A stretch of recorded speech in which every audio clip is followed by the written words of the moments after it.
আজকের প্যানেল পরিচিত সভার সমাজের সভাপতি, উপস্থিত নেতৃবৃন্দ, সবাইকে আগামী 28 তারিখে পুরো প্যানেলের 17 জনকে ভোটের প্রার্থনা জানিয়ে আমার বক্তব্য শুরু করছি। আজকের উপস্থাপক যে বক্তব্য শুধু উপস্থাপন করেছে যে আসলে আমার একটা ভুল সিদ্ধান্ত ছিল, কিন্তু আসলে সিদ্ধান্তটা ভুল ছিল, এটা অভিমান ছিল। এই নেতৃবৃন্দ যদি ইলেকশন আমার দাঁড়ানোর পর যে ফোনগুলি এসেছে, এই ফোনগুলি যদি আমার দাঁড়ানোর আগে ফোনগুলি আসতো, তাহলে এই ভুলটুকু আমার হতো না। এই জন্য দায়ী যারা, তাদেরই সংশোধন করতে হবে। আর আমি তারপর আপনাদের মাঝে এসেছি, আমরা যেন কোনো প্রকার ভুল ত্রুটি আমাদের না হয়।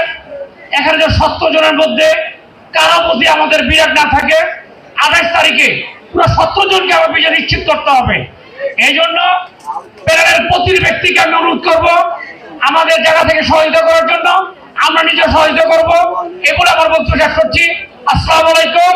মালা জিন্দাবাদ, মালা আইজি ফোরাম জিন্দাবাদ।